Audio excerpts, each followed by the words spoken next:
आपकी physics mentor. मैं स्वागत करती हूँ आप सभी का अपने चैनल लर्न फिज़िक्स इजी पर। हम यहाँ कर रहे हैं क्लास 11 फिज़िक्स। हमने अपना chapter number 1 unit and measurement में मेथड ऑफ डायमेंशन स्टार्ट कर लिए हैं। हमारे तीनों मेथड ऑफ डायमेंशंस कंप्लीट हो गए हैं। लास्ट क्लास में हमने अपना third method of dimension analysis किया था, that was conversion of one system of unit into another system of unit. Topic complete हो चुका है। आज हम करेंगे अपने न्यूमेरिकल्स। जिन स्टूडेंट्स को वो टॉपिक देखने हैं वो अपनी सारे टॉपिक जो है प्रीवियस वीडियो को देखकर कर सकते हैं कंप्लीट। और आज हम करने वाले हैं conversion of one system of unit into another system of unit से related numericals using dimension analysis. तो चलिए स्टार्ट करते हैं। सो देखिए स्टूडेंट, ये है हमारा आज का question. Find the value of 60 joule per minute on a system that has 100 gram, 100 centimeter and 1 minute as the base unit। इसमें हमें बोल रहा है कि हमारे पास 60 जूल पर मिनट, 60 जूल पर मिनट का मतलब है 60 जूल, जूल किसकी यूनिट होती है? वर्क की। वर्क पर मिनट क्या होता है? हमारे पास पावर होता है, राइट। वर्क पर मिनट क्या होता है? पावर। यानी कि ये हमारे पास क्या दे रखा है? जूल पर मिनट। ये हमें दे रखा है पावर की यूनिट। पावर पी के लिए डिनोट कर रहा है। पावर पी कितना दे रखा है? 60 जूल पर मिनट। पर मिनट, एक मिनट में आपको पता ही है कितने सेकंड होते हैं। 1 मिनट इज इक्वल्स टू होता है 60 सेकंड। सो यहाँ पर हम क्या कर सकते हैं? 60 जूल अपॉन में 60 सेकंड लिख सकते हैं। 60 से 60 कैंसिल हो गया तो जूल पर सेकेंड किसके इक्वल होता है?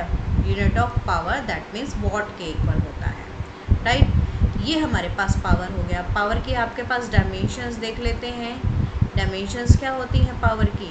निकालिए जरा पावर की डायमेंशन। जूल या एनर्जी की जो डायमेंशन है वो क्या होती है? mL/T-2 होती है। और पर सेकेंड दे रखा है। पर सेकेंड का मतलब क्या हो गया? टी की पावर 1। तो इसे हम सॉल्व करेंगे। ये क्या बनेगा? mL/2 टी की पावर -2, ये +1 ऊपर जाके -1 हो जाएगा। ये आपके पास बनेगी डायमेंशंस पावर की mL/2 टी की power -3।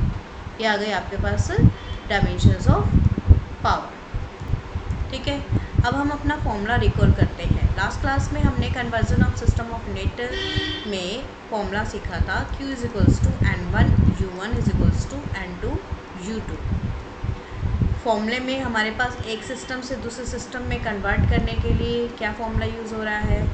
N2 is equals to N1 M1 upon में M2 raise to power A, L1 upon L2 raise to power B, T1 upon T2 raise to power C। ये formula हमारे पास use हो रहा था। अब power की आपने डायमेंशन निकाल ली है तो आपको A, B और C की वैल्यू जो है यहाँ से समझ में आ गई है। इसको लिख लीजिए। A आपके पास 1 है, B आपके पास 2 है और C आपके पास क्या है? -3 है, राइट। अब ये A, B और C की वैल्यू हमारे पास हम यहाँ पर फॉर्मूले में यूज़ करेंगे। सबसे पहले हम बात करते हैं पहले सिस्टम की। पहला सिस्टम है M1, L1 और T1 का। ये हमारे पास SI सिस्टम ऑफ यूनिट है। SI सिस्टम ऑफ यूनिट है तो आपके पास यहाँ पर लिख लीजिए M1, L1 और T1। MKS सिस्टम को डिनोट कर रहा है। MKS मतलब mass 1 kg, K length metre and time second को डिनोट करेगा। सेकेंड सिस्टम ऑफ यूनिट की बात करें M2, L2 और T2 की। यहाँ पर देखिए क्वेश्चन को अगर आगे पढ़ते हैं तो यहाँ पर क्या लिखा है? 60 जूल पर minute on a system that has 100 gram, 100 centimetre and 1 minute as the base unit. यानी कि ग्राम, सेंटीमीटर और 1 मिनट को आप कर सकते हैं 60 सेकेंड, ठीक है। तो यहाँ पर हमारे पास जो है ये दे रखा है 100 ग्राम, ये हमारे पास दे रखा है 100 सेंटीमीटर और ये हमारे पास दे रखा है 1 मिनट यानी कि 60 सेकेंड, राइट। अब यहाँ पर ध्यान से देखिएगा स्टूडेंट इस क्वेश्चन को। समझने में आपको आसानी होगी जितना आप ध्यान से समझेंगे। अब देखिए यहाँ पर हमने M1 L1 T1 लिख लिया है, M2 L2 और T2 लिख लिया है। अब इसे फटाफट से कन्वर्ट करके आप इस फॉर्मूले में रख दीजिए। रखिए ज़रा इस फॉर्मूले में रखिए। यहाँ पर आप करिए N2 is equals to N1। N1 देखिए आपके पास क्या दे रखा है, ये आपके पास क्या है N1।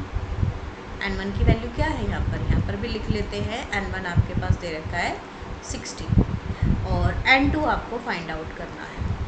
ठीक है, N2 गिवन नहीं है। अब आप यहाँ पर लिखिए N2 is equals to N1। N1 कितना है आपके पास 60 है, राइट। एक सेकेंड, 60 कैसे रह जाएगा, देखिए यहाँ पर तो हमने वैल्यू निकाल ली थी ना 60 जूल अपॉन में 60 सेकेंड, तो ये यहाँ पर बनेगा 1।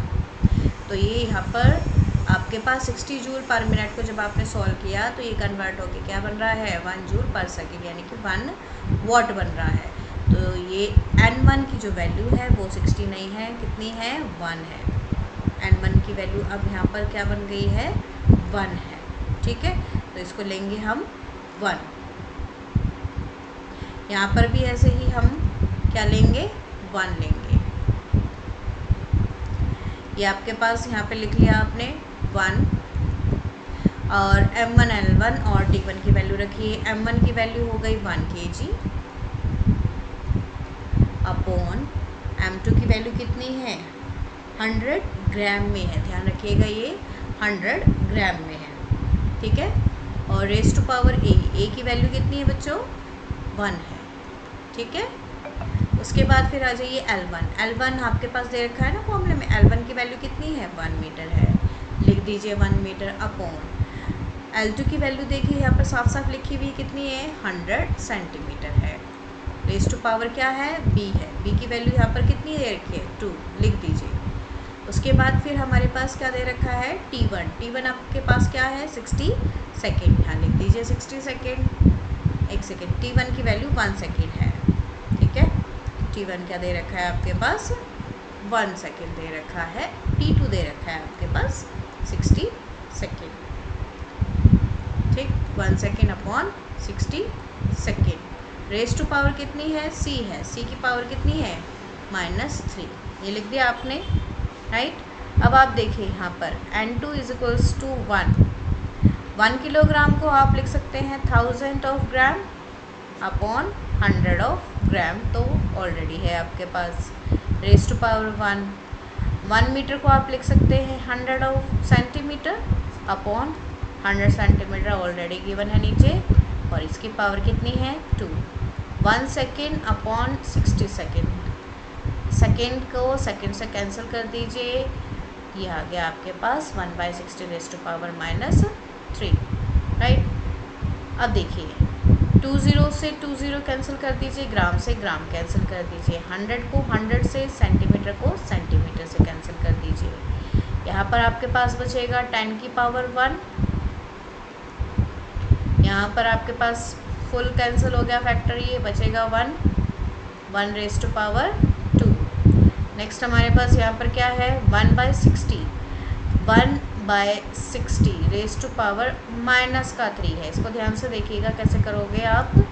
ये हो गया 10 इंटू में 1 की पावर कितनी भी हो 1 ही होता है, तो 1 लिख दिया हमने, मल्टीप्लाई 1/60, 1 अपॉन में 60, इसको अगर आप ऐसे लिखते हैं सेपरेट करके 1 रेज़ टू पावर -3 अपॉन 60 रेज़ टू पावर -3, तो ये 60 रेज़ टू पावर -3 ऊपर ले जाने पर क्या बन जाएगा 60 की पावर +3, 60 की पावर +3, और ये नीचे आके क्या बन जाएगा 1 की पावर +3। तो 1 की पावर +3 क्या होता है, एक्चुअली में 1 ही होता है, तो फुल फैक्टर सॉल्व करने पर हमें क्या मिलेगा 60 की पावर +3 मिलेगा।